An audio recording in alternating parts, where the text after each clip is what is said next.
Sebastian Deguy, everyone. Let's have another round of applause for Sebastian.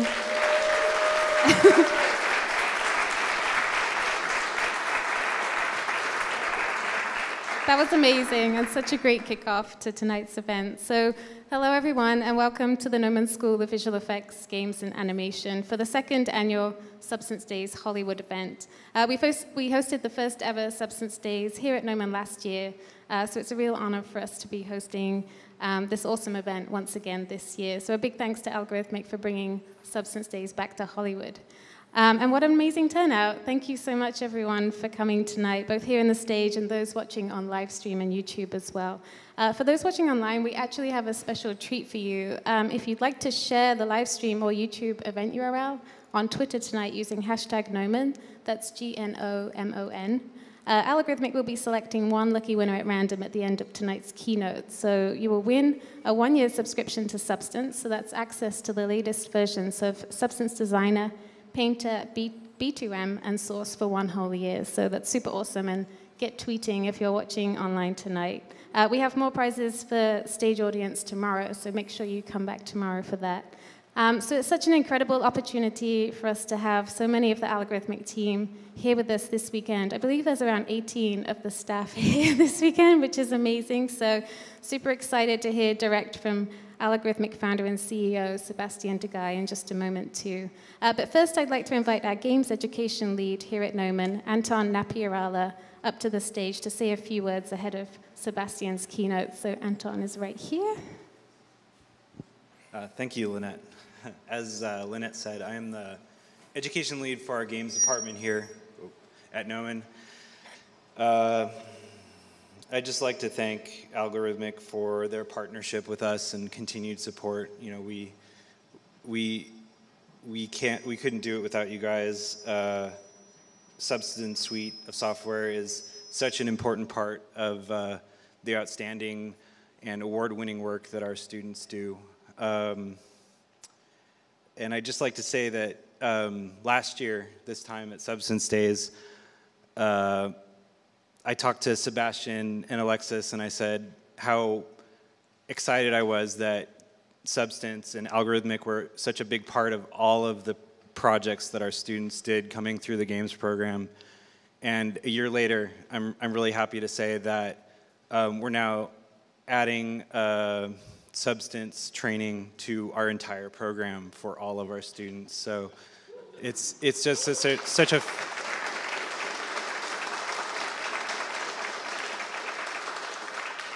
it's just such a fantastic suite of software, and all of our students love it and take to it right away, and we'd like to thank you. So anyway, not to be too long-winded, it's my great pleasure and honor to introduce Sebastian Deguy, founder and CEO of Algorithmic. Well, thank you.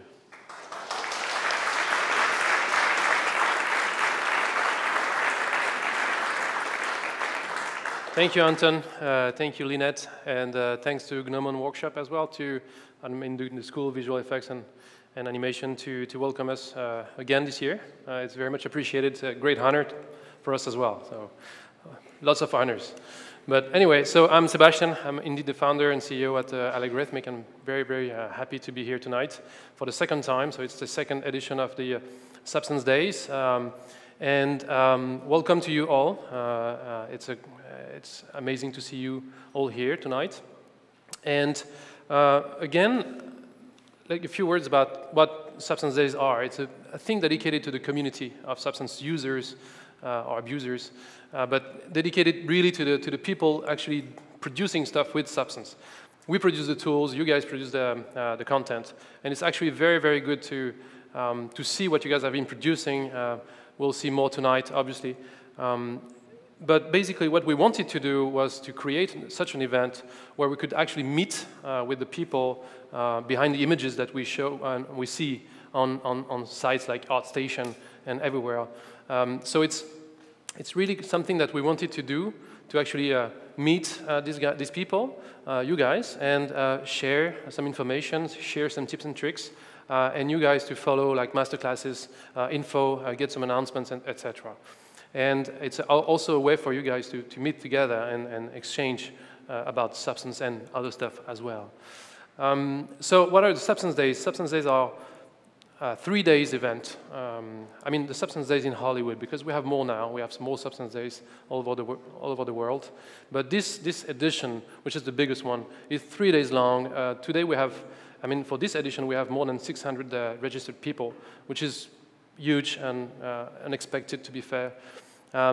We have 7 conference sessions tomorrow that are free for the people to watch, either here or via the live stream on YouTube, and also 6 masterclasses. So the masterclasses have been taught yesterday and today, and it's basically for professionals to learn more of like very advanced stuff and tips and tricks for from the actual most advanced substance users on the planet. So we've this year again we had the opportunity to have like amazing people actually talking during this Substance Day. So we have Ben from Visceral, Cliff from Sony Santa Monica, Mark from CG Project Red, and Mark actually was with me on the latest Substance Days in Seoul, Korea, and Tokyo, Japan. And his talent is amazing. He's in the room somewhere. I've seen him. And Scott DeWoody also here will be presenting tomorrow from Gensler. We'll have the chance also to have Charlene from The Mill. I will show some stuff, and you've seen the Kia commercial with the whale hunting boat. It's a very good thing here. Ethan, Enrique, Raymondo, and Wes from our team. So we will have the chance to see all these people talking, and I wanted to thank the speakers again, because it's a great honor to have you part of this event. So last year I shared a few metrics, and I'd like to do the same today. Plus, I'd like to have more people on stage come and talk and do demos. But before that, I want to share some of these metrics. And this one, for instance, is like something that was unexpected, like a few years back when we think about it.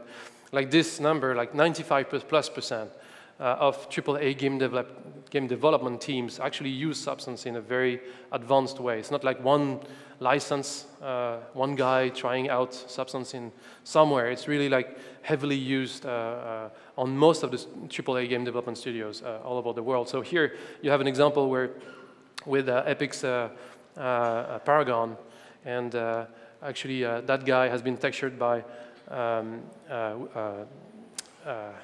do you say? What's his name again?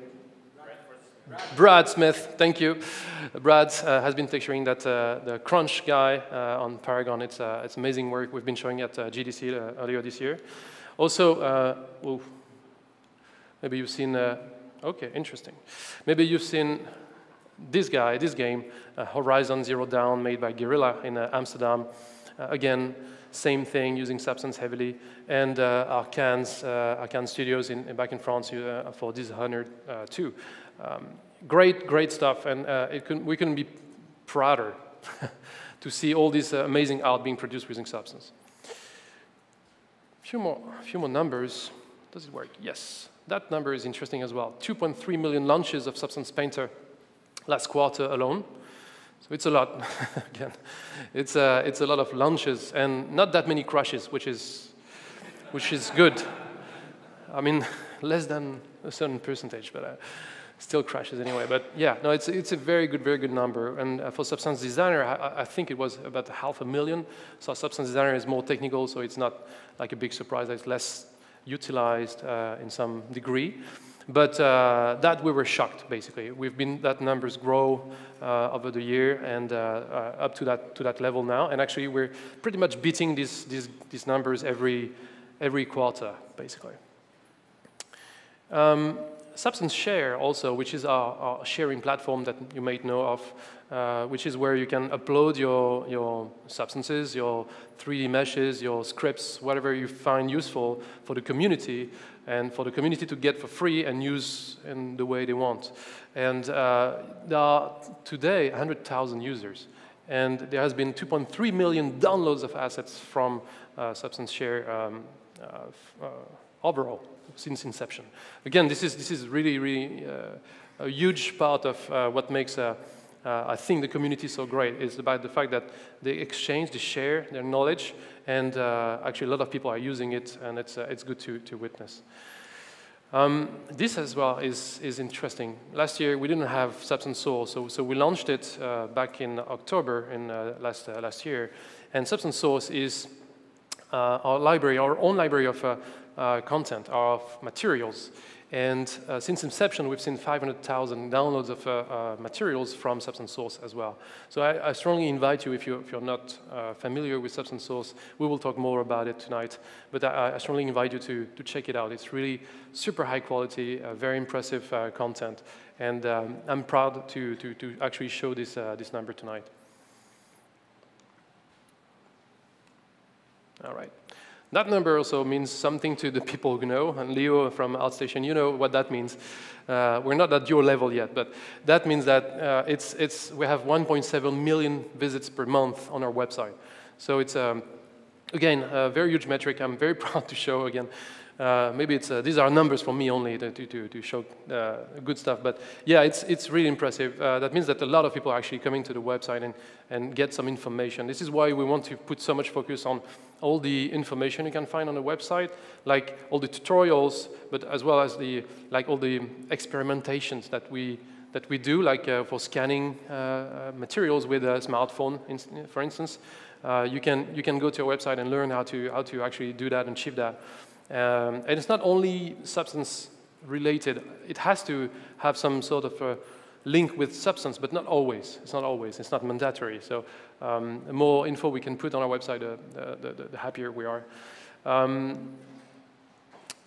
Industry praise, yeah. And last year has been also very, very interesting. So one of these, well, you see all of these awards. There is one actually two we're super proud of. I mean, we're proud of all these ones, but the Green Tooth Awards is from Polycount, the website. I don't know if you know this website. It's a very famous website for technical artists and 3D artists overall.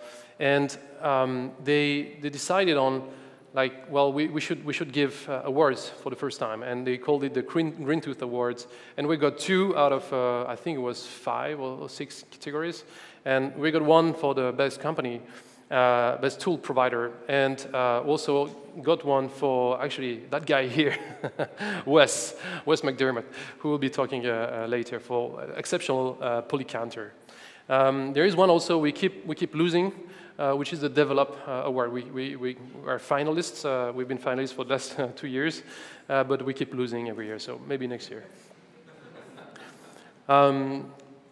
Yeah. So this is interesting also, and for all of us here. Today, about 250, a little bit more than 250 universities and like Gnomon School are actually teaching Substance.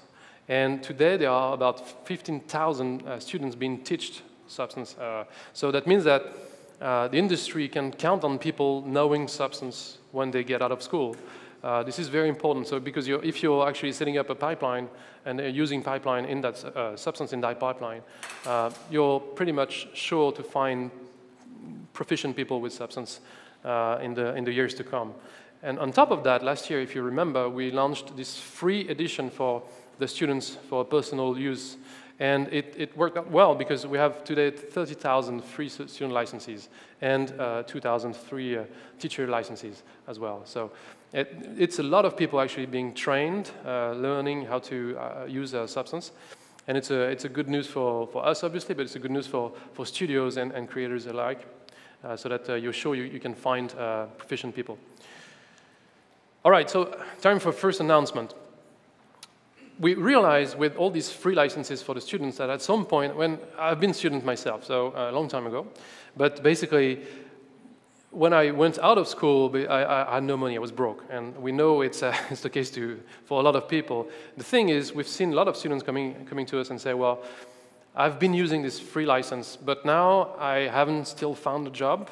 I would like to still keep going with it, but I don't have the money to actually acquire the tool. So we decided to do something special, which is what we call the after-school offer.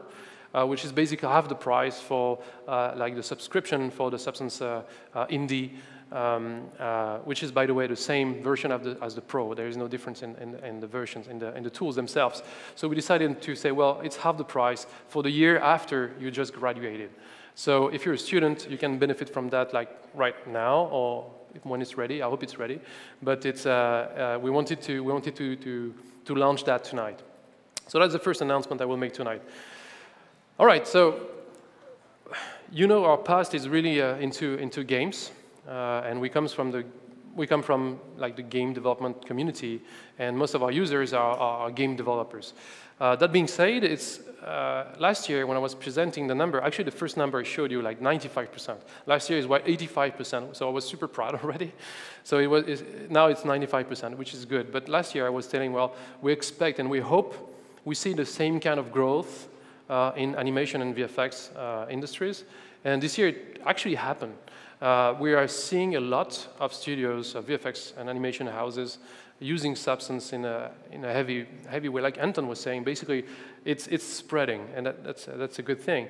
And we've seen like teams like Double Negative in London using Substance for Assassin's Creed, the movie, not the game, the movie.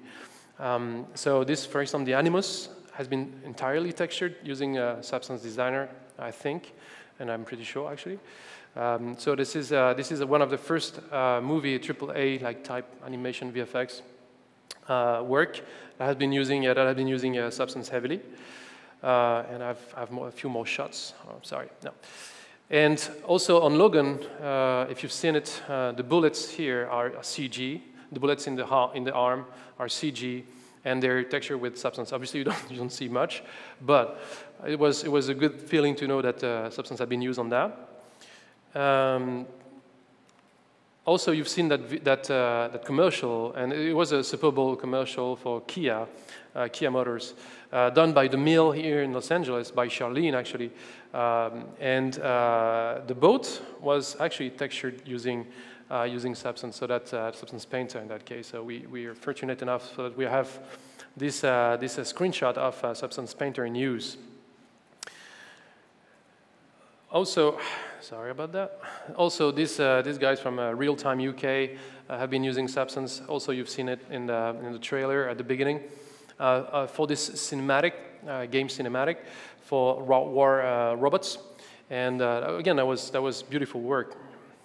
And also, you've heard of that demo, I guess, from Unity called Adam. It's a new type of pipelines for producing film content using a game engine. And obviously, when you're using a game engine, you're sensitive to the real-time feedback. And so the more you use game-inspired techniques for creating your assets, the better it is when it comes to FPSs.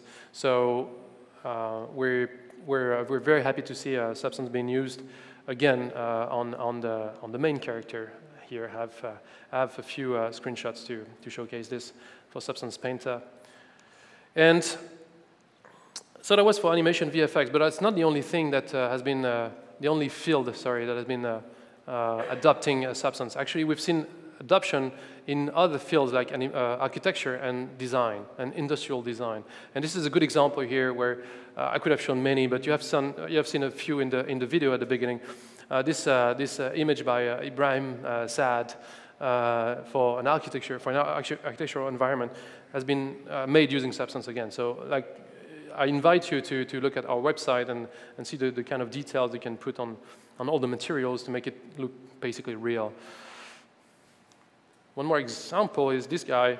This shoe has been done by Tommy Schumann in Germany, and this is the type of thing that we're seeing like more and more in the industrial design. So textures and materials are useful for all applications, not only games, not only entertainment, film and VFX, film animation, but also for industrial design, architecture, many fields. So it's spreading, and it's interesting to witness because it's going like wildfire, because basically these guys, they are interested in the way game developers make their games. So they start using the same tools and same pipelines, so we're part of the tools from the game developers. So naturally use Substance. And next year, I guess, we'll be able to show way more of these examples here, and that's going to be interesting. There are many things in the work. Again, for the film, like currently, the number of like AAA production using Substance is very, very high. So that's very nice. All right. So I'm pretty sure you've seen that guy, Matt. And I wanted to share a few words about this and show a few images, because this has been a shock to us. We've launched a contest where the idea was to, well, we provide you with a naked 3D mesh, and the idea is for you to texture it, and we will paint it using Substance Painter. So we set a bunch of rules, and we were expecting, to be fair, we were expecting like 200 to 300 like entries. And so when we got like this 1,200, we had to do two things. We had to congratulate us first, we had to be happy, but then we had to change the rules, and we had to anyway. We had to change the rules because there were not enough like prizes. There were like the quality of these entries was so high. We had to like give away more prizes because it was really impressive. And also we needed more time to actually analyze all them and select the winners. So the winner is actually this guy here by Gabriel Dorazio from Brazil. And it was almost an immediate winner because it was really about painting, and that's very different from the other entries also. So very original, very well executed, and the idea is awesome. So we loved it at first sight. And actually the jury, who was totally independent, so we didn't talk about it. Pretty much all of us put that guy in the first position. So that was beautiful, beautiful work by Gabriel. But you also have like many other interesting stuff. Like this guy also from Liu Zinan is really, really nice. And like the quality of the materials, also the transparent materials is interesting here. And the level of detail is amazing. And this guy also has been done by a student. So we had two categories, like the non-student and students. And this is the work of a student. This is amazing work as well. So, and like I want to share a few more. Like this guy also is one of the winners in the student category. Again, we were shocked by the quality of all these entries. And I've picked a few that I personally like, but it's just my view on things. But I love this guy as well, very original. And apparently, the process has been done by hand, like one by one. So it really was like actually doing something like physical with the object. And this one from Rogelio. Rogelio is a good friend from Naughty Dog, and he produced 3. So we say, well, you have to only send us 1. But all the 3 were amazing. I invite you to watch again. This guy I liked also from Ricky Lin Vitello. And this one I had to show. We're neighbors, right? So here, from Malibu. Anyway, so we had to do 2 things. We had to change the rules and also do a little surprise. So what we did also was we selected the 200 we preferred. And I've decided to make a book out of it. So a real book, a physical book. We like books as well. So expect that to come later this year. And we don't know what we want to do with it, to be fair, but we wanted to have like something to hold and to give to people, and we'll see if it's interesting to our community. But definitely we wanted to have something that stays forever. And also we wanted to actually build the thing, and I have here one of the first prototypes. Of that guy, and it's actually the very, very nice feeling. And what we want to do is to produce some of them in vinyl, if I'm not mistaken, white vinyl, so that people can actually paint them the good old way, right? So expect that also to come. Same thing. We don't exactly know what we want to do with that, but we know what we want to hold it. It's too cute. So. USB sticks, maybe, yeah, that's a good idea. Well, we definitely want to. I'll leave this guy here. Yeah. So we partner with this company called Art Toys. They're doing amazing stuff, And they're actually producing the thing. The one you see on the screen is younger, is closer to the final one. And this guy, if you look at it from close, there are a few defects, but it was actually nice to feel it for the first time. So we had actually 3 of these produced, like 3 different sizes. So we could select this one, which was like the perfect combination of cuteness and was big enough so that we actually can paint something on it. Anyway, so that contest was a blast to us, and so we were super happy. I hope maybe some of you have participated in the room. I'd be happy to talk about that, because this is definitely it was an amazing thing. All right, so I'd like for Nicolas to come up on stage. Nicolas.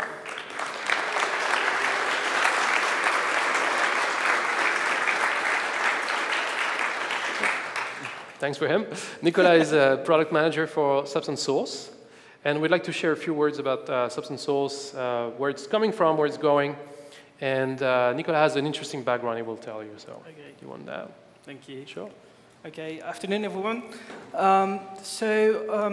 Yes, I would like to talk about the Substance Source, and also our ambitions and the way that we actually create materials for this library. But first of all, I would like to give you a little bit of context and give you my background. I'm a color and material designer. I worked for the industry for 10 years. Okay. All right. Okay. That's why I was not seeing the room. Okay, so my work actually dealt with working with colors and understanding colors and making it fit for functional and also emotional reasons. But that's just a short part of my work, because what was really interesting for me was so this is the pointer, but yeah. If you want to go left or right. Okay, all right. What's really more interesting for me is really understanding materials, and I've been spending a lot of time traveling to factories and researching materials and processes to really understand the impact of the manufacturing process, whether it's for manufactured products or natural or organic products, and the impact it has on the final surface of it. And understanding this technology aspect is really important in the way that we create materials. So, so far, Substance Source is 1,060 materials, and the goal for Substance Source is really to create a database of very general materials where you can find the sufficient content for working on your project. But it's really just a starting point, because that's the point of using Substance Designer to create those materials. It means that it's just the way that you can start, because this is one of the examples of the materials we created for the architecture pack, and using procedural techniques enables you to really use the materials and create an infinity of variation, really, to fit with your needs and your project. And this is also another example, one of the many examples of the materials that you can find on Source. And of course, blending the digital and the understanding of how materials are made is an opportunity for us to go a little bit deeper into the realism of the materials that we create. And wood is a very natural material, and the fact that, you know, understanding how the tree is cut and the way that every time the wood is cut it's completely unique, help us to really mimic this approach of, you know, cutting the wood in a certain way within Designer. And thinking about it, you can think in a functional way where you're creating something more realistic or, you know, closer to reality. But think about in fields of industrial design and architecture, where you start using the materials from source as ingredients of a recipe and blending them together. And the opportunities in industrial design fields to predict a result with using Substance Designer as the the tool. So just a few words about the latest one. Can you show it again? Yeah. Like this wood piece. Actually, one of our guys, like Nicolas, another Nicolas in the company, actually came up with a way to mimic like the way trees grow and the way also it's being cut to obtain these. So that's the level of like details we go to with Substance Source. So this is why we really wanted to have like somebody like Nicolas, this Nicolas, in front of you tonight, who's got a background at companies like you can tell Nokia and other companies like where you produce like gray materials only, basically. Yeah, but research colors. You work on it a lot, right? So, and the thing is, we wanted to have that kind of people in the Source team to be able to understand the materials, the matters, really. Yep.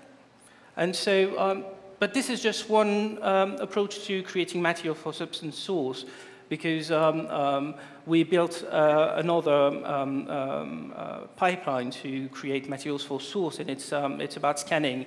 It's really about digitalizing physical material database and also using Substance Designer to clean what you've been capturing and go beyond that. And that's one of the examples that materials you can find on Source, where we used RD textures, scans, and mixing with procedural techniques, creating different effects, whether you want to reproduce something that is not scannable or another characteristics of a material in different weathering condition or something that is realistic or not realistic as well. And but it goes also beyond just materials that are just organic, but because if you take that into a industrial design problematic, like one of our latest drop about fabrics, we've been using exactly the same techniques to scan more than 180 fabrics and applying procedural patterns in color to create countless numbers of combination where you can just use the weaving of the fabric as the base material and apply patterns and mimic the way that you would be applying the patterns onto the fabric, whether it's printed or flocked or many other ways. And working with the colors, it's also a next level of combination because you can mix all those ingredients together and end up with a result that is really fitting with your project. And to create that, this is the second aspect of Substance Source. It's really being something that is close to the industry we're working with, and to use the knowledge of the industry to be shared with the rest of the community. So, for creating these materials, we've been working with a fashion designer in Paris. And we've been creating all this context around and all the materials you need if you are a fashion designer to be able to use the materials in Substance Source in a professional way, meaning that you're working really with fabrics and materials. So we created a palette of color, and we've been doing some association with the fashion designer. So. Creating all those environments that are at the very base of what fashion designers actually work on when they're doing the association of colors and researching for trends. And we've been pushing that to the next level as well, working with actual suppliers of materials, scanning their fabrics and working on actual projects, creating garments with them. And thinking about it, this is very much of an industrial design project, really, but if you think about Source, and Source is the name that we wanted to use for this product is because it's a source of inspiration, and whether you're a designer, industrial designer, an architect, or an environment artist working in game or VFX, the key aspect is really about creating this inspiration, whether you search for inspiration in the many categories of Substance Source. You just need some input and some materials, and that's one of the first things that we wanted to create, and it's actually, we did it a couple of months ago, was to share with the community all the inspiration we could have from game industry, but also from industrial design, and believing in the fact that people can be inspired by very, very different fields of work. And we ended up creating Matter Shots, which is the channel on Instagram where we post some inspiration images from various materials, whether they're just surfaces or products, and we believe this is something that people can actually use and pick to get inspiration or build mood boards for their different projects. Yeah, and actually it happened like a few days ago, a few months ago. This actually on the left is an actual photograph of an actual material, and on the right actually is the recreation of that material using Substance Designer by Don Orsetta. So it actually sparkled something, and we had an idea. Well, what about doing maybe a new contest involving Substance Designer and Matter Shots? So it might come in the future. You might want to look at that.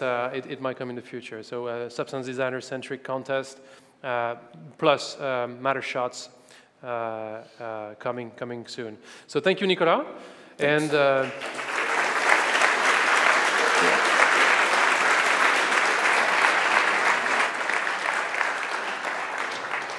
what's interesting, Nicolas is really driving the thing with Substance Source. And the thing is that when you work with people like Nicolas or fashion designers, well, when you see the results, like the colors, you're like, yeah, okay, well, why not? But it works. You don't know why it works, but it does work. And that makes a whole difference between like random colors you do pick because you like them, right? It's working at a different level, more emotional, more visceral. And that's what's needed when you want to create your art. So that's very useful. So next, I will come up on stage, Wes McDermott, Green Tooth awardee.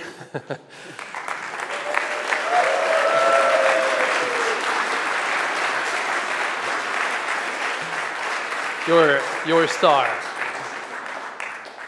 Very well deserved. He will be talking about a few things, Source and Substance Painter related. So. Up to you. Thanks a lot, everybody. It's awesome to be here again. Substance Days, Noman. This is a really cool venue, so it's always great to visit. So yeah, I'm going to go hide behind the computer, and we're going to run through a few demos here. If you don't mind, I will sit here. So I think we'll just minimize that. Yep. Okay, so the first thing we're going to do is just kind of build off what Nicholas was just talking to us about, and we're going to take a look at Substance Source, live action view of Substance Source. So we have Substance Source on the website, but we're now starting to integrate Source into various applications. So we have Source in UE4, Source in Substance Painter, as well as Unity. So what we're going to do now is take a look at how Source works here inside of UE4. So here I have a scene. This is an architecture scene that was created by Fabrice Burelli. This scene was created for Epic's Unreal ArcViz webinars, so special thanks to them for allowing us to use this scene. So here, like I said, we have just an ArcViz scene, and once you install the Substance plugin, Substance Source is now just part of that. So once you have the plugin, you'll see that you have your Source button here towards the top. And so here we'll just open this up. Now, before we really get started here, I also want to give a special shout out to Dan Stover. Dan is a developer here at Algorithmic. He works at our Akron office, and he's the developer here of the UE4 plugin as well as the Source integration. So special shout out there to Dan. Okay, so now here I have Source, and I have my entire library at my fingertips, basically. So what I want to do is maybe just start to search for some things. So I have my search bar here, and I'll just start to search for, let's see here, tile. And let me just kind of scroll around, take a look at what we have.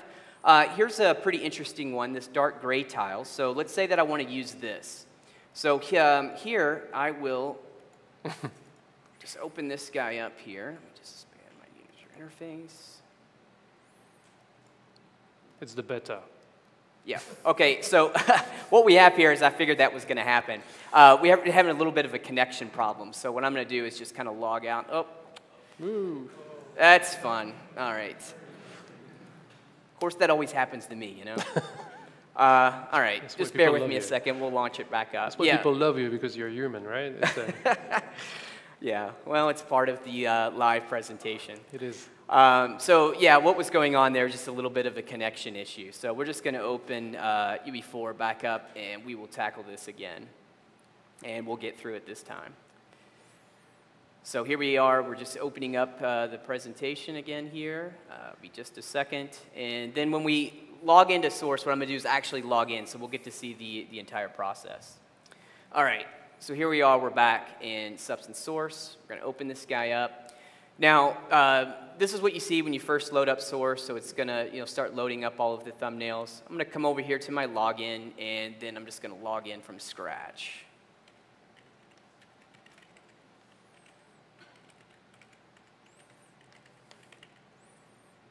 And I've got my secret password. We have the longest company name ever. Yeah. I'm actually super proud of it again.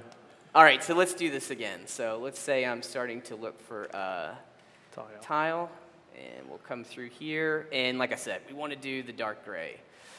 So still doesn't show up.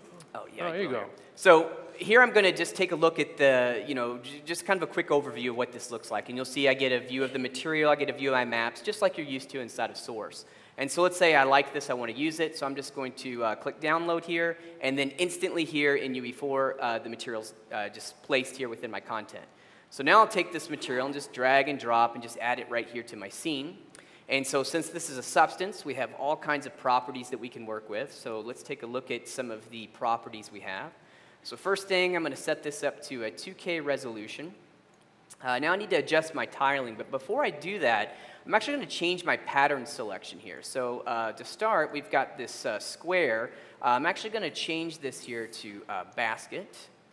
And then I can just scroll down here where I have, well, actually, instead of basket, let me do diamond. That'll work better. So here we have where I have diamond tiling, and I can actually just start to adjust this here. And here we'll go just a little bit more. And just save that property and bring this down. And so now you can see just that quick, we have a material that we just grabbed from Source, integrated it right into our UE4 scene, and we're ready to go. Of course, we could always just open Source back up and just browse again for any other type of materials we want. But as you can see, it's really quick, fully integrated here into UE4. Again, just a reminder, it's part of the Substance plugin, so it's not a separate download. So next up, what we're going to do is take a look at how Substance Source is going to work inside of Unity. So here, I have Unity open, and what I'm working with here is just the Atom demo scene file. So if you wanted to, you can actually grab these on the Unity Asset Store. So once you download the plugin here, it's going to be an actual package. You'll see we have a menu option here at the top for Substance, and here I can just choose to open up Source, which is going to open up this Source window for me. So again, just real quick before we get started, I want to do another shout out here for Josh Green. Josh is actually new with the company. He's also at the Akron office, and Josh is the developer here working on Substance Source. Okay, so what I'm going to do in this case here is I'm just going to come over to a category this time and look at metal, and just going to scroll down, see what I can find in here. And I think there's one that's pretty cool. Let's see where this guy is. Here, we're going to go with this guy. So again, you can get a view of what the material looks like in a rendered state. We'll click this button here, and here that you can see what the maps are going to be. So once I've decided this is great, I want to use this, I'll click my download button here. And it's already been added to my Unity asset folder, so you can see it here. So now I'm going to take this metal floor, just drag and drop it right here into my scene. Again, it's a substance, so we have full control over everything that we want to tweak here. So first thing I'm going to do with this guy is come over here to my tiling, and let's see, let me just do some tiling on this guy. Actually, it's too much. Yeah, a little too intense there. There we go. And here, let me just kind of zoom in to the floor here a bit. and see this here. All right, so now you can see that we're starting to add this material to our scene. Let's just kind of scroll down here, and we've got some parameters that we can change. So here I might change this section here to this hexagon, and let's see. I've also got my middle pattern tiling that I can change here. You can see it's all completely interactive. Add a little bit of age onto here if I want to, and so on. So again, you can see it's really quick to be able to just jump into Source since it's integrated into Unity, grab the material that I want, work with it directly here inside of the interface. So that's going to be a look at Substance Source as we're starting to expand it into being able to use it directly in the products themselves. Like I said, we've got UE4, Unity, and Substance Painter as well. So next up, we're actually going to look at something new. And while I set this up, Seb, do you want to talk a little bit about the link and everything?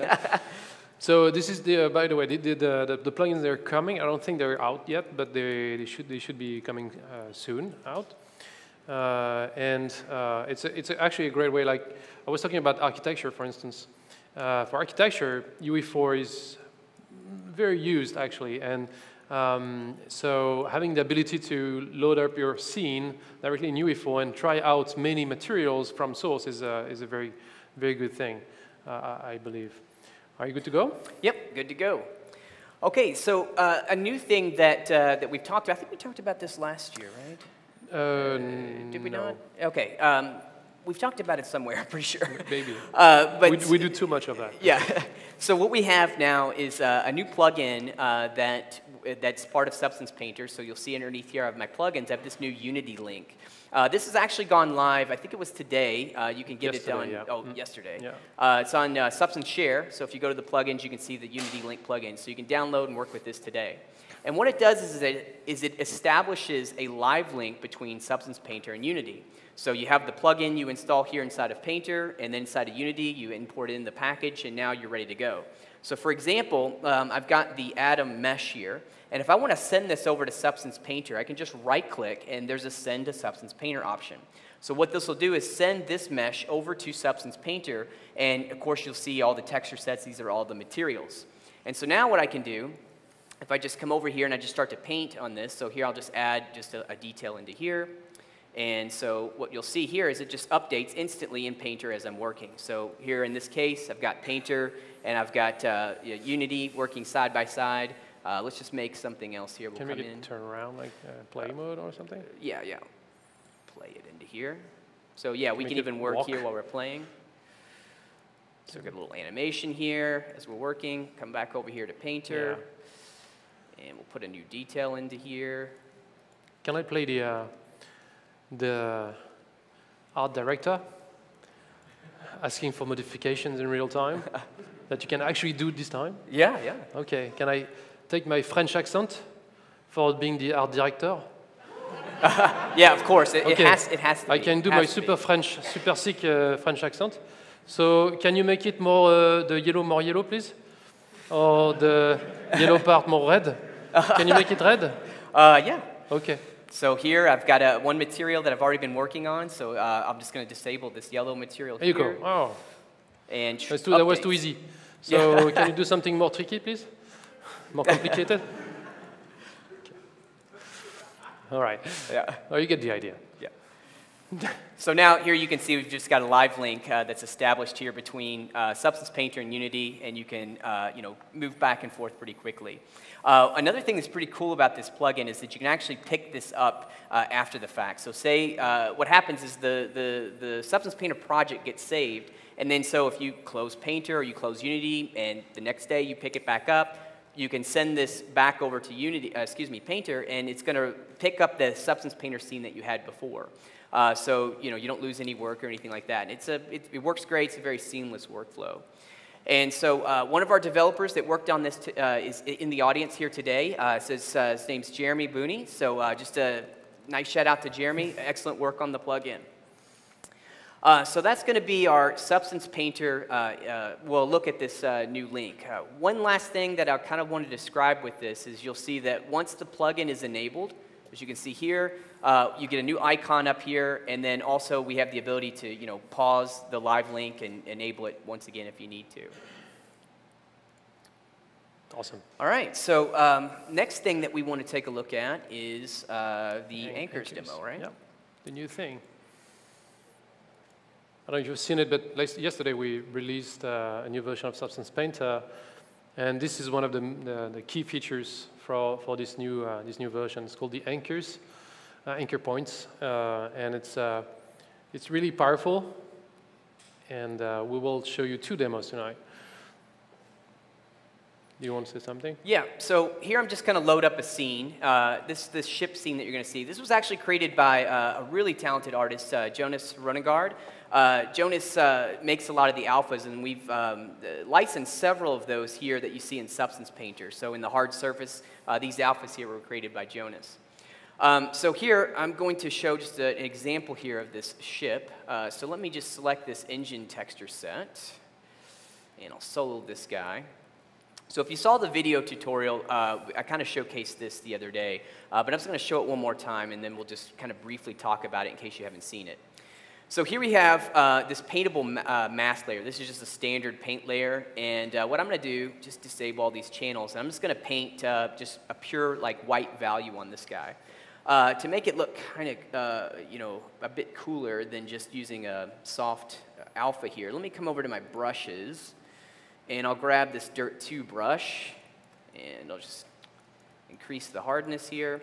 Okay, so let me just paint on this guy real quick. So we'll start to just paint a couple strokes in here, and you can see as I do this, I'm just tearing away the hole to reveal some damage underneath, so we can see some wiring, some different effects like this. Now, as I start to paint back over this, it's going to reveal another layer underneath of that. So now we get kind of like this fire damage as we work. And all of this is possible through this new anchor point system that we have, which allows us to create relationships or link layers with masks, or we can have layers linked to other layer channels and so on.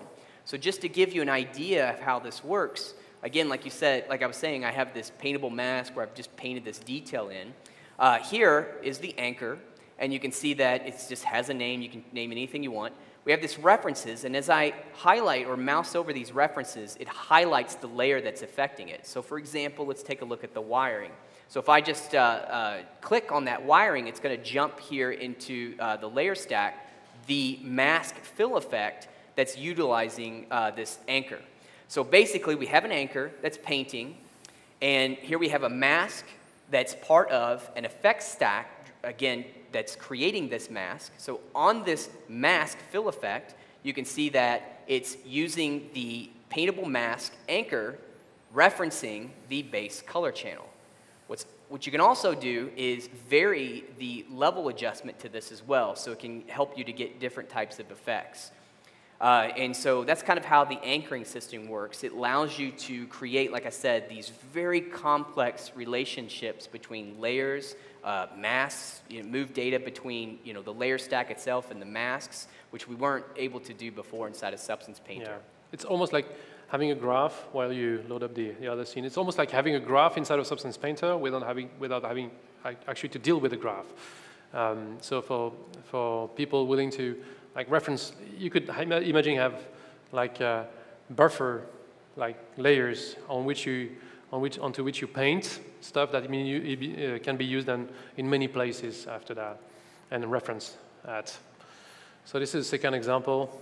Yeah, this is another example that's using the anchoring system, and it's using this to drive the mask between 2 different height maps. So we're using it to basically blend between these 2 different height maps. So for instance, we have a bottom material and then a height blend top material. So here you can see that we have the anchor point again here based on this, this bottom layer. So if I just come over to this levels effect, and I can start to just adjust this level effect here. Actually, let me just so it's a little more clear, let me turn off my shadows here. And so as I start to kind of blend or adjust my levels effect, you can see that this value is being passed up from the anchor points being passed into where it's being referenced in the height layer above it.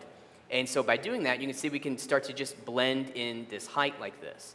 And so once I kind of set something like this up, you can see that it's pretty non-destructive in the way these relationships work. So I can do something like say, here, let me grab this bottom material, and I'm just going to change the material completely. So here I'm just going to change to a different material. And I'll come back over here to my levels, make another adjustment. And here you can see that all the relationships still work, and you can quickly make changes as you go about. Any of the kind of, well, basically the way you're working with this anchor system. So that's going to take care of the demo we wanted to show for the anchor system. If you want to see more about this, we released a full tutorial that shows how this works. So it's on our YouTube channel, and be sure to check that out. So now I'll turn things back over to Sebastian. Thank you, Wes.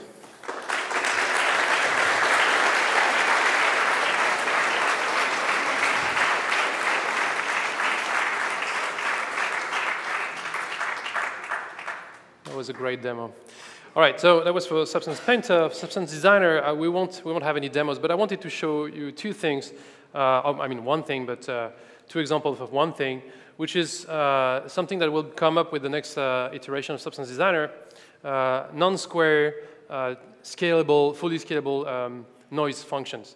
And this is something the other Nicolas I was talking about, like with the wood thing and the full volumetric wood noise, came up with as well. And of course, it's tiling.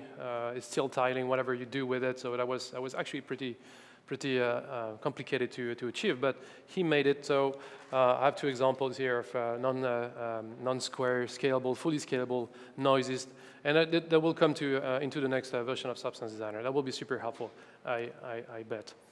All right, so then I'd like to introduce a new package, a new toolkit, and we call it the Substance Automation Toolkit. It's a very technical thing, so bear with us. We will have to show a bit of code and stuff. And I will ask David, the product manager for the Substance Automation Toolkit, up on stage. David Larson. Hey, everyone.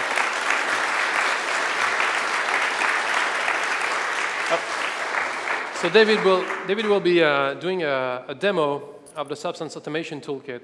The idea behind it is to provide technical artists and pipeline guys tools and a set of tools actually to help them integrate Substance into their own pipelines and produce actually complicated stuff. So this is the part where we show code. David? Yeah, so what I'm going to do here, I'm going to show some of the features of the Substance Automation Toolkit.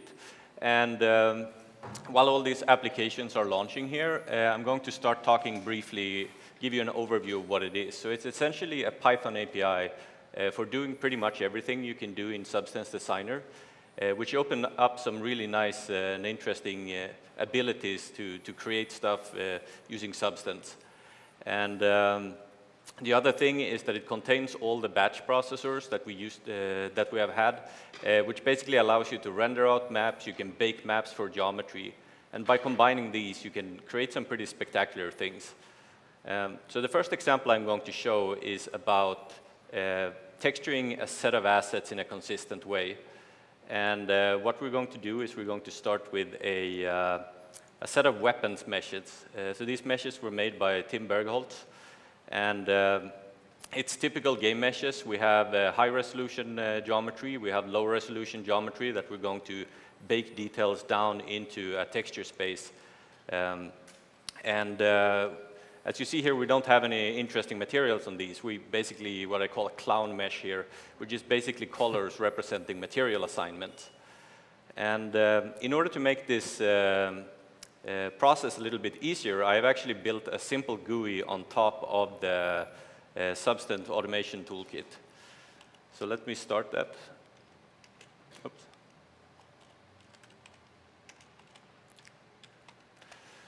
So this application is basically a tool for texturing objects at scale. And this is just an example. But what we can do here is we have our low-resolution meshes. We associate them with high-resolution meshes. And that way we can create detail maps, normal maps, ambient occlusion maps that we can use in the texturing process. We also have substance materials here that are associated with mask colors. So for instance, here you can see we have a wood material associated with the yellow color.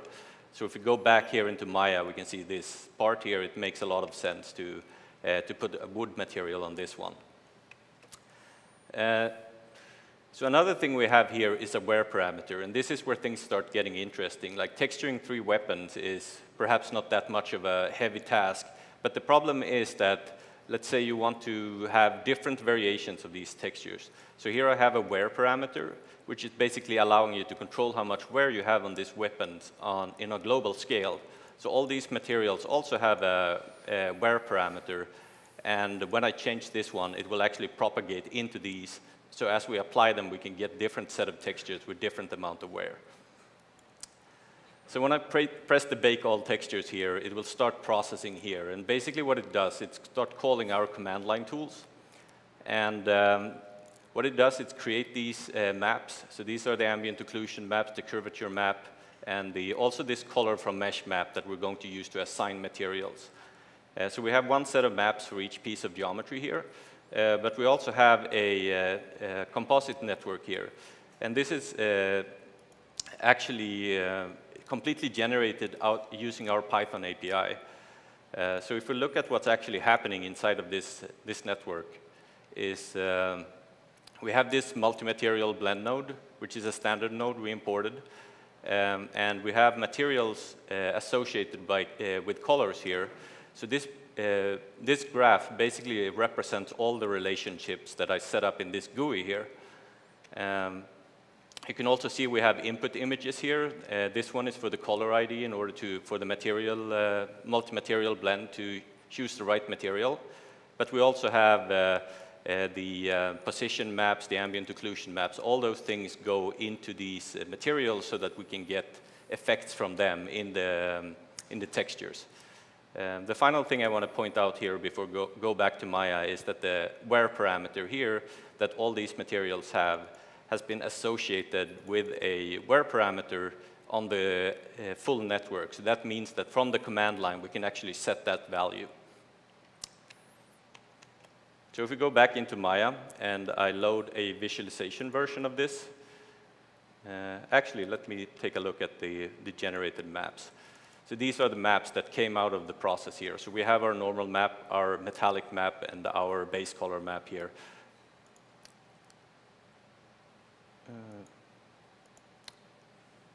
So here we have our weapons, and now they have textures on them. But again, like the point here is not necessarily the texturing I actually did here, but how you can iterate on this. So for instance, if someone says, well, you know, I don't want the wood to look the same, you can go in here and reassociate it with a new wood. And then every object you have that is associated with this color will have their wood updated.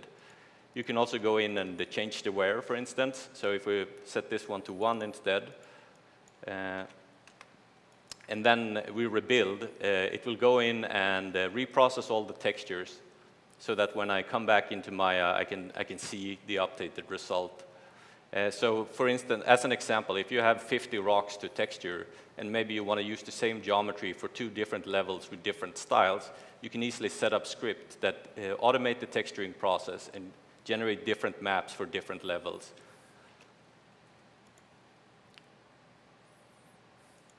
So we reload the mesh here, and now you can see the materials here look more worn than they did before.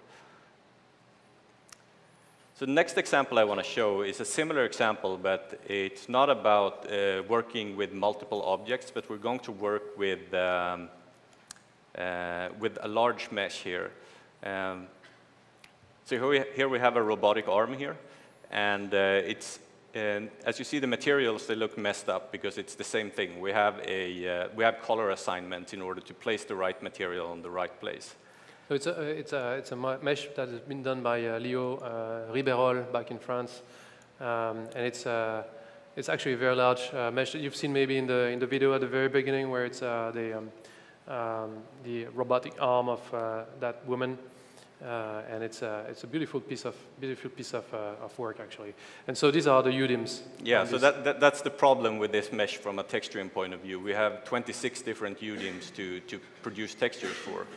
And obviously you can go in and paint it, but using Substance Designer and the automation toolkit, we can actually try to automate this process and generate unique textures for each tile, taking in consideration what material is on it and also the geometry-related details. So the first step of this process is, again, the same as before, where we create baked maps, and instead of doing it per mesh here, we're doing it per UDIM tile. So we have the same color from mesh map here, we have the ambient occlusion and the curvature, and using those we can create a set of textures here. So I'm going to show you what a simple texturing of this can look like. And again, it's a pretty heavy mesh. We're having 2K and 4K texture sizes for every UDIM tile, so it will take a minute here to load. And the first thing we want to do here is like make sure that the viewport actually views the actual textures.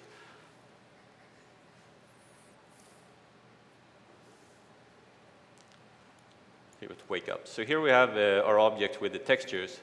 The problem here, we can't really see the details because the viewport can't visualize the full resolution. So what I'm going to do, I'm going to open Arnold, which is a production renderer that can actually work with these UDIMs and show them in full detail.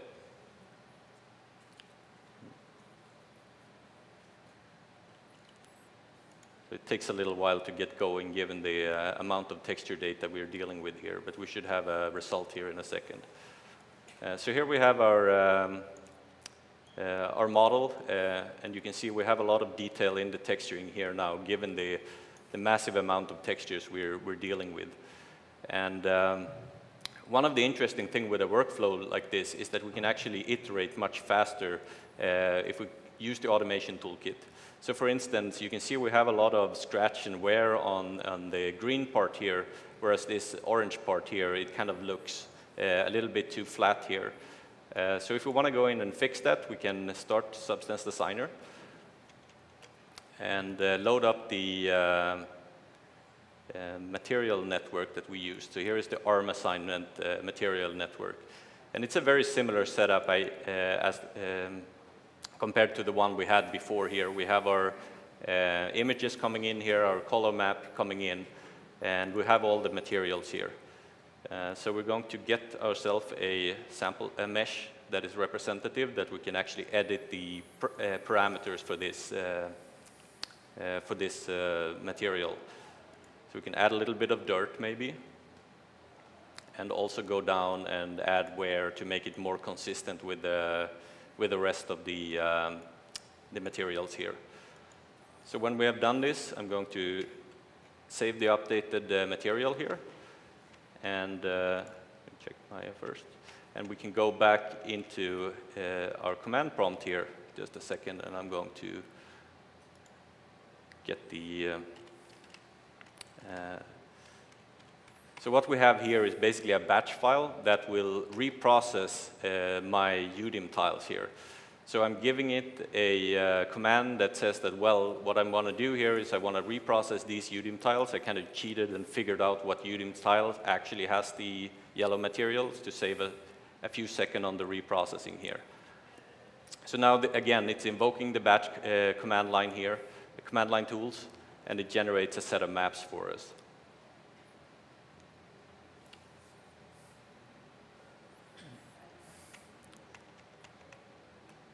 Oops. So let's go back to Maya here and see if I can get the new maps into the viewport.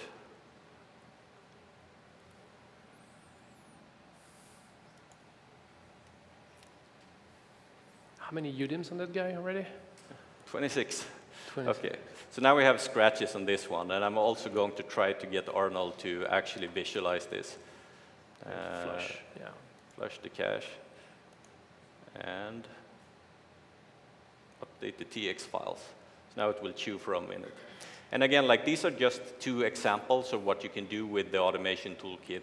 And the idea is basically to take the boring or the manual parts that you don't want to do and find ways of trying to automate them and make sure that you spend your time painting on the stuff that actually matters. It can also be used to keep your library up to date, make sure that if you update the file, you want to copy it around, you can identify all the references in the files. And another use case for it is around creating networks that would be very hard to do in a manual way. So I'm going to show you an example of a type of network that is very unlikely that anyone would actually do by hand. And using the Python API, you can actually build these things. You have the opportunity to create and iterate and create literally thousands of Substance nodes. So what we're seeing here is a reaction diffusion filter. And this is obviously something no human would ever want to wire up themselves. And it actually takes a little while for Substance Designer just to be responsive. So there we go. So here you can see all the way down here we have Substance Designer nodes that are wired up together. And the interesting thing with this is this actually shows how this is not only about automation, but it's actually something that opens up creative opportunities working with Substance. So if we go to some example of what came out of this process here, it generates some really nice images. So let's, whoops, slideshow mode. So here we have some examples of what this reaction diffusion process can create. So here's the Substance logo going through some diffusion. And when it gets really interesting, it's actually when we show the animation of the diffusion process. So here you can see it actually moving, and we rendered out multiple frames here. Yeah, it's advecting. What is happening is there is a process that's generating all these evolving things, and they're currently advecting actually the input pixel colors from an input image. Here there are still images, but you can imagine applying this onto videos as well, and I think it's the next one. But it's basically a way for, okay, so this is the one, you want to look at the waves, yeah. It's creating these trees, interesting things, living things. Anyway, so you've seen in the Substance Automation Toolkit, two things I want to say. Thank you, David, by the way. Yeah. First is, well, I will round of applause for David, maybe.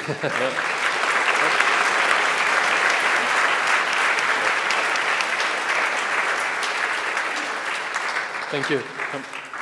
So two things. The first one is you understood like the principle behind it. You have a toolkit, so it's a set of command line tools, Python API, documentations, whatever, plugins and all. So it's something that is really dedicated to like technical artists and pipeline artists, so that they can manage a lot of data. And if you have lots of assets to tweak and change, like one material off. You can do that like in a snap with this. Or if you have like huge assets, and I believe this is part of the secret behind Double Negative in London, texturing the Animus for Assassin's Creed, the movie, where it contains loads of pieces, and it was a way for them to actually accelerate the texturing process, right? So you can either use this for this, use this tool for this type of application, but also for creative things like reaction diffusion algorithms are iterative processes. So you don't want to actually create these nodes by hand. You want to use a loop, right? So it's very easy to create a loop using a Python script. And that loop says basically create that node, connect it to the previous one, connect for I equals 0 to I equal 1,000, connect all these nodes together, and that will do an iterative process that actually takes into account the previous result and creates something interesting. So that these were explorations for using the Substance Automation Toolkit. Thank you, David, again. So next up, I'd like actually to have, sorry, I will go back one step. Have Tammy up on stage, and we're almost done, by the way, so food is waiting for us, I guess, food and drinks. So Tammy is the chief scientist at Algorithmic. First, welcome. Thanks.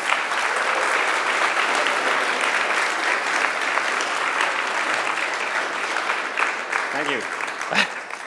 And I wanted to have Tammy up on stage to talk about some of the research that we're actually doing. So you will not see everything tonight. We're working on many stuff and working on new products as well. We won't be showing tonight, but expect more. But we wanted to share some of the things that our team has been working on back in France mostly. So up to you. Thanks. I'm going to use that. Thanks. So yeah, there is a lot of research going on at Algorithmic, and today I will just show maybe 3 examples of what we are currently doing. So many of you, I guess, when you start using Substance tools, you need to do something first, right? You need to take your asset, and there is one particular thing you need to do, and you need it to be done very well. When I mean very well, I mean you spend a lot of time actually doing that.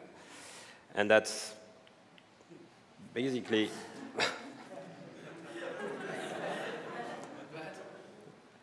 So, okay, I guess.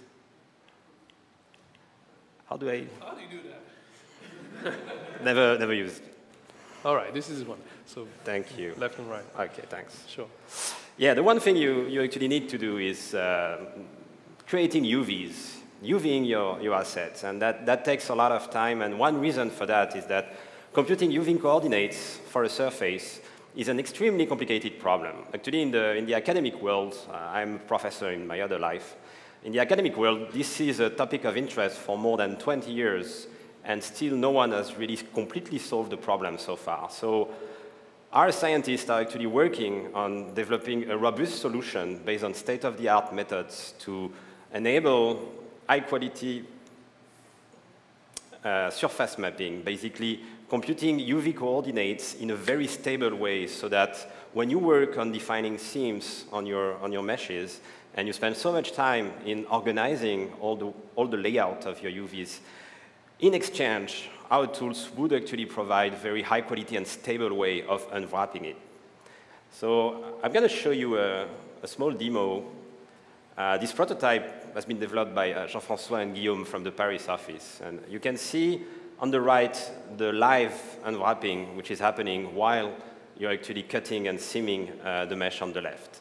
This mesh is not an easy one. It has like large polygons, small polygons, peculiar structures, and what you can observe is how stable on the right the unwrapping is. So this relies, if some of you are doing a little bit of mathematics, this relies on a nonlinear optimization, which is conducted on the fly while the user is editing the mesh and setting up constraints over the layout. Again, the Paris team has done a great work here, and this is a prototype which is already pretty advanced and not far from getting to industrial level. So you can see in the end, even the intrinsic symmetry of the shape is recovered during the unwrapping without actually enforcing it. If you ever used like today's UV mapping techniques or today's UV mapping tools, I'm pretty sure you know what I mean when I say stable. Okay, like naturally, when you see this demo, the next thing you're thinking about is now most of your effort will be on defining those seams and those cuts. That's actually part of your art in the way that you're going to define this network of curves on the surface that define how the surface will be flattened. And so that's the topic of another current prototype, which aims at empowering you with abilities to very quickly and efficiently initiate a UV layout. So the key idea here is that, and that's a prototype developed by Victor from the Paris office as well. The key idea here is to do on-the-fly surface analysis, make the computer analyzing the geometry of the surface, understanding it, and be able, just from a few clicks from you guys, to generate a UV layout which is, again, stable, piecewise smooth, and as you can see, progressively and in a few seconds, helps you defining a proper definition of UV coordinates. So behind the scene here, there is a new way of analyzing surface for seaming and cutting, and there is this try of balance that we try to conduct here, which is we try to make the computer compute as much as possible to support you during your creative process instead of replacing you by doing everything automatically. So that's the key idea here, and from this layout then you can continue a more precise retopo and seam definition. Okay, the last thing I will mention is related to a different topic. So all the materials you define, of course, in the end, they appear on screen by being lit by some light source in your scene. And it's very important that you access, during the content creation phase, high-quality, real-time rendering with realistic light models to like light your surface and understand how your model will react in front of complex light setup. So what you're seeing here is a current prototype developed by Gaël from the Clermont office, which is basically combining two state-of-the-art techniques. One is area lighting, so basically being able to not have point lights, but full regions of geometry that emit lights. And there have been some recent state-of-the-art results which are really nice, but so far they cannot account for shadowing effects. And area lighting is nothing without good soft shadows, right? So what Gaël is doing here is basically defining soft shadows with an evolution of what's called variance soft shadow mapping. And basically, this is running real time on a standard GPU. And you can see how both the first bounce of light is properly accounted for from the area light, and also at the same time how smooth the shadows are appearing behind the model. So these were three examples of what we do in research, but obviously we have a lot of scientists at Algorithmic. Actually, Sébastien is a doctor. Our CTO, who's somewhere here, is a doctor as well, Cyril. I'm a doctor. We have plenty of doctors. We could do a hospital or something like that. And so among the other things that we cannot share right now, but we'll share soon, obviously artificial intelligence is one of the things we are working on, and how this means something for materials, and it actually means a lot for material design. That's it for research. Thank you. Thanks.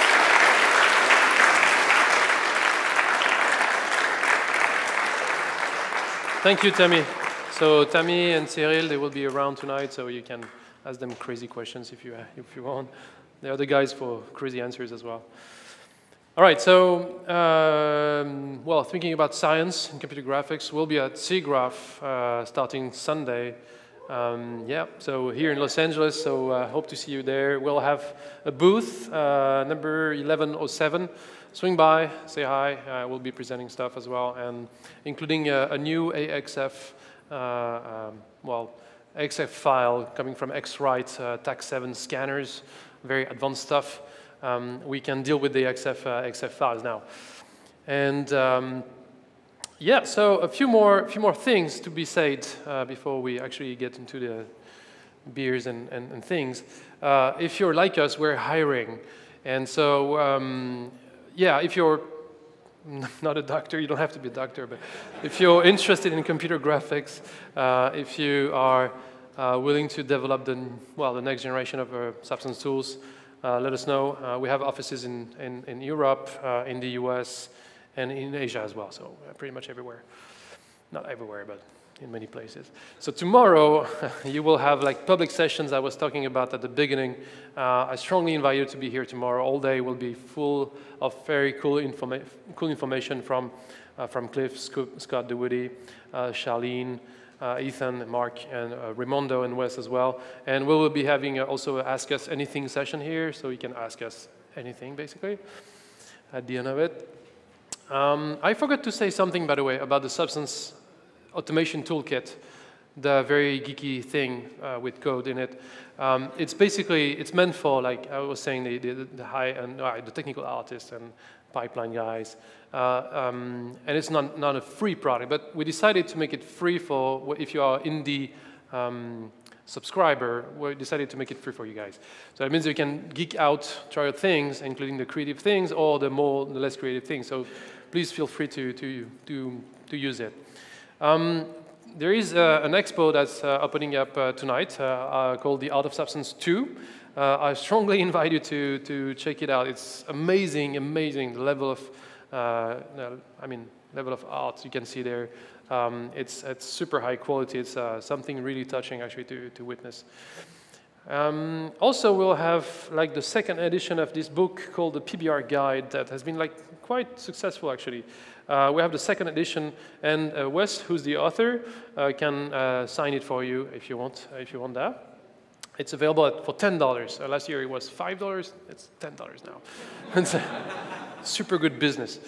Anyway, so before concluding, one more thing. Oh, sorry, I forgot about this. You will be able to play Injustice 2 like just outside. We'll have like a battles, and it will be interesting to. We'll be projecting the thing on the wall, so it'd be fun to play. So this, and actually one more thing I wanted to say. I wanted to do that. I've always wanted to do this one more thing. I'd like to invite Leo on stage, and I promise.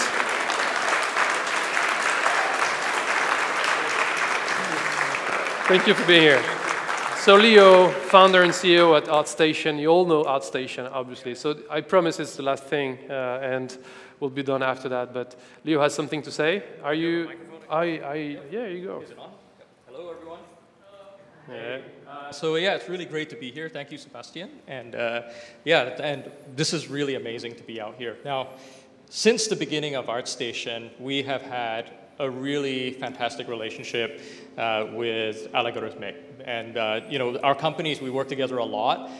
We share the same passion for building up and empowering the CG community worldwide. And you can definitely see that in the products that we're seeing tonight, as well as you know, on ArtStation. You know, there's so many Substance users on ArtStation. So one of the things that we did together last year was we enabled Substance users to be able to publish artwork directly to ArtStation from within Substance Painter and Substance Designer as well, and that's been going really well. So earlier this year, we launched ArtStation Pro, which enables artists to create their own fully customizable websites. And now we have thousands of professional and aspiring professional artists using ArtStation Pro, using their ArtStation Pro website as their main portfolio site in order to market themselves to find work with, you know, with recruiters and with clients. So we have a really great promotion that we are going to be announcing tonight and launching in the next couple of weeks, which is that we're going to enable all Substance subscribers to get access to the full ArtStation Pro feature set for free for 2 months. And so that's a really great way for those of you who haven't tried out ArtStation Pro yet to really get into the application, build your website, and you know, this promotion, it really underscores the terrific relationship that we have with Algorithmic, and we can't wait to see what you guys come up with. Thank you. Thank you.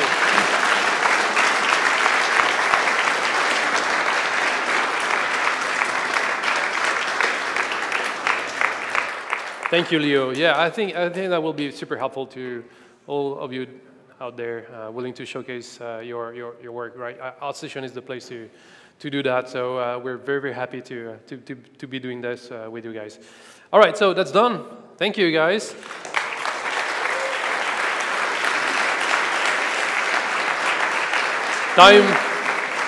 Time for the beers. It's almost time for food. Almost time for food. We actually have a couple of things. So we found a cell phone. So don't go. Check that you've got your cell phone, because if you don't have it, we have it. And I wanted to announce the winner of the online prize as well. So Zach Tate. True. Zach Tate on Twitter, handle @Zach_Tate. Please email us at events@noman.edu and we will hook you up with that. Is there anything else? Yeah, I wanted to tell you, we've had around 600 people watching online tonight, which is pretty awesome. So yeah, I think that's a record so far, so that's really cool. And yeah, we'll be offering, if anyone is new to Noman tonight, we'll be doing a tour around the campus around 9 p.m. So come meet us over in the gallery and we'll show you around the classrooms and everything. So yeah, awesome. Thank you, everyone. Thank you to the guests. Thank you, Gnomon, again. Yeah. Thanks, Wacom, Sketchfab, ArtStation, obviously, everybody. and everybody. Thank you. Thank you.